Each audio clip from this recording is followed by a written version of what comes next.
हाय दोस्तों, एक और हमारे न्यू वीडियो में आपका स्वागत है। आई होप आप सब अच्छे होंगे। दोस्तों, बहुत सारे एक कमेंट आ रहे थे मेरे पास, हमारी चक्की के अंदर दाब बहुत टाइट चलती है, दाब बहुत वाइब्रेट करती है। दाब को लगाते समय है ना, बहुत ताकत लगानी पड़ती है और पेडिसल के अंदर बहुत ज़्यादा आवाज़ आती है। दोस्तों, तो इस वीडियो में बने रहिएगा, आपको बहुत अच्छी जानकारी दूंगा। इंटरेस्टिंग वीडियो दोस्तों, ये आपके बहुत काम आने वाली वीडियो है। क्योंकि सारी जो आटे की रिकवरी होती है, आटा अच्छा कैसे आएगा, आटे को आप किस प्रकार है ना एकदम वाइट लाओगे, आटे को किस प्रकार पूरा निकालोगे और किस प्रकार आटा एकदम बारीक मक्खन जैसा आएगा।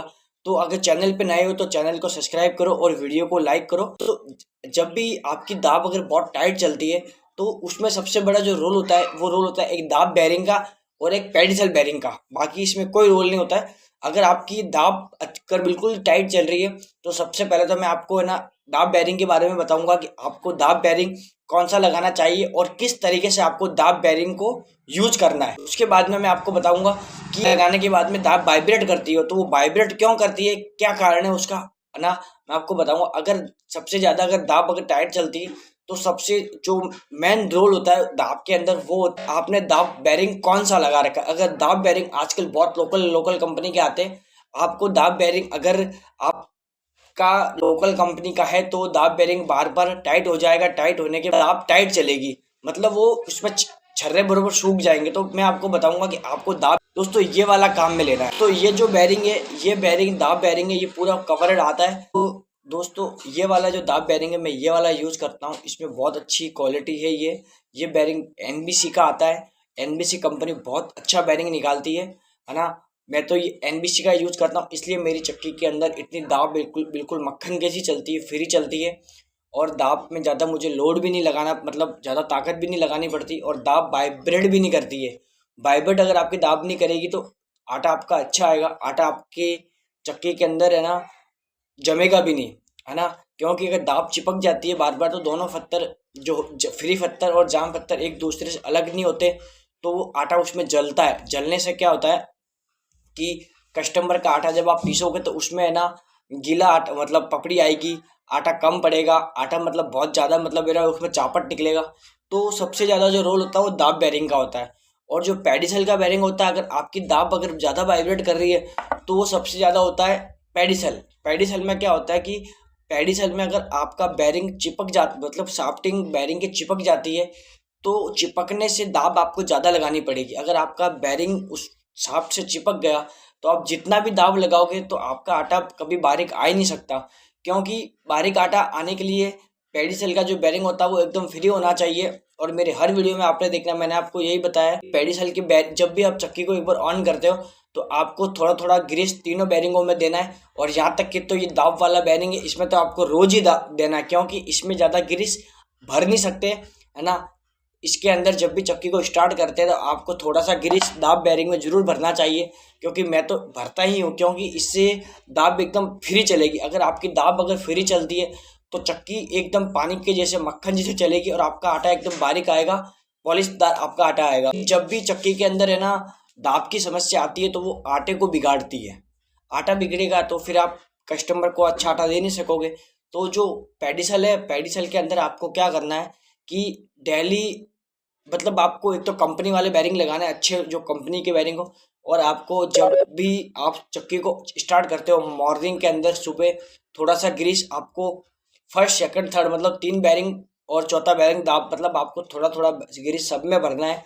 ग्रीस भरने के बाद तीनों बैरिंग बहुत अच्छे तरीके से फ्री चलेंगे, आपकी चक्की एकदम फ्री चलेगी, गर्म भी नहीं होगी। और दूसरी बात ये कि अगर आपका आटा ज़्यादा मतलब मोटा आता है कि ये ना मतलब आटे के अंदर बरोबर बारीक नहीं आ रहा है, आटा ना एकदम पॉलिशदार नहीं आ रहा है, तो उसके लिए आपको क्या करना चाहिए कि चक्की के अंदर आप जब भी चक्की को टाकते हो, है ना, जब भी चक्की की टकाई होती है तो टकाई करते समय आपको नाली को हमेशा कम गहरी बनानी है। नाली को आप कम गहरी बनाओगे और टेपर को आपको ज़्यादा भी नहीं उतार, आपको टेपर हमेशा कम उतारना है और नाली हमेशा कम गहरी बनानी है। उससे क्या होगा, चक्की के अंदर आपका आटा कायम आएगा, रेशम जैसा बिल्कुल बारीक आटा आएगा। क्योंकि अधिकतर चक्कियों के ऊपर यही समस्या रहती है कि उनका आटा बारीक नहीं आ पाता। बारीक आने की क्या वजह होती है? बारीक आटा आने के लिए आपको सबसे पहले तो अपने बैरिंगों को फ्री चलाना होगा। बैरिंग अगर आपके एकदम नए मतलब एकदम दोस्तों, जिन भी भाई है जिन्होंने भी नया स्टार्ट किया, जो पुराने हैं, जिनको है ना, जिनकी आटे के अंदर है ना बहुत ज़्यादा शिकायत आती है कस्टमरों की, तो आटा अगर जैसे है ना जल रहा हो, बारीक नहीं आ रहा हो, कम पड़ता हो, तो उनके लिए मैंने ये वीडियो है, मतलब उनके लिए भी ये वीडियो काम आ सकती है कि जब भी आटा अगर आपका कम पड़ता है, तो जब भी अगर आपका आटा कम पड़ता है दोस्तों, उसमें है ना आपको सबसे ज़्यादा गेहूँ की क्वालिटी के ऊपर ही आपको दाब लगानी है। दाब हर बार आपको ध्यान में रखते हुए लगानी है, क्योंकि एक ही गेहूं में आप कभी भी दाब एक ही जैसे चलने मत देना, क्योंकि गेहूं अलग अलग प्रकार के आते हैं। कोई गेहूं बहुत ज़्यादा क्वालिटी वाले आते हैं, कोई डाउन डाउन क्वालिटी के आते हैं, कोई मतलब है ना बिल्कुल थोड़े थर्ड क्लास गेहूँ आते हैं। तो उसमें क्या होता है कि आप सभी गेहूं में अगर एक जैसी दाब चलने दोगे तो आपका आटा कम 100% पड़ेगा, क्योंकि कई गेहूं की कैपेसिटी कम होती है और कई गेहूं अच्छे होते हैं जिनको ना ज़्यादा मार भी पड़ती है, तो वो जलते नहीं है, चढ़ते हैं। हमेशा गेहूं को देखकर दाब लगानी है, और दाब जहाँ तक हो सके वहाँ तक दाब को आपको कम यूज करनी है। और गाला है आपका, जो आप गाला खोलते हो, उस गाले को जरूर कम कर सकते हो। अगर आपने दाब ज़्यादा लगा रखी है और गाला भी ज़्यादा खोला हुआ है, तो दोस्तों उसमें सब आपको मार पड़ेगी, लाइट के ऊपर मार पड़ेगी, चक्की के फत्तरों पे मार पड़ेगी, है ना। और दोस्तों आपके फत्तर की घिसाई भी ज़्यादा होगी और आपका आटा कम भी पड़ेगा। दाब को आपको कम लगानी है गेहूं की क्वांटिटी के हिसाब से, कि हाँ पता आपको इतना तो नॉलेज होगा कि कितने गेहूं में कैसे दाब लगानी है और कैसे गेहूं में आपको किस तरीके से दाब को कम करनी है कि ज़्यादा करना। क्योंकि दोस्तों है ना, जब भी गेहूं अच्छे होंगे तो आपका आटा कभी कम नहीं पड़ेगा, और थोड़ी लो क्वालिटी के होंगे अगर आपने दाब ज़्यादा लगा रखी है तो आपका आटा कम पड़ेगा। और हर वीडियो के अंदर मैंने बताया कि चक्की के ऊपर एक ढक्कन होता है, कम पड़ने की शिकायत सब चक्कियों में रहती है। ऐसा कोई नहीं है कि आप मतलब कि जितनी छोटी चक्की हो या जितनी बड़ी चक्की हो उनमें आटा कम पड़ता है, आटा सब में ही कम पड़ता है। पर ये है बस थोड़ा सा पीसने का तरीका होता है कि किस प्रकार से आप कौन से गेहूं को हैंडल कर रहे हो, कौन से गेहूं को किस प्रकार पीस रहे हो, कितनी दाब किस में लगा रहे हो। आटा हमारी चक्की में भी कम पड़ता है, बस ये है कि छोटी छोटी जो बातें होती है उनको हम फॉलो करते हैं, उस प्रकार हमारा आटा कम नहीं पड़ता।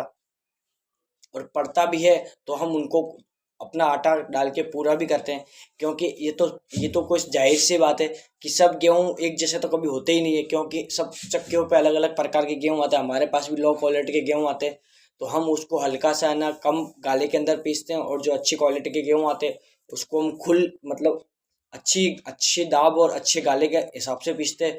आटा भी अच्छा आता है, कस्टमर उसको पसंद भी करता है और कम भी नहीं पड़ता, है ना।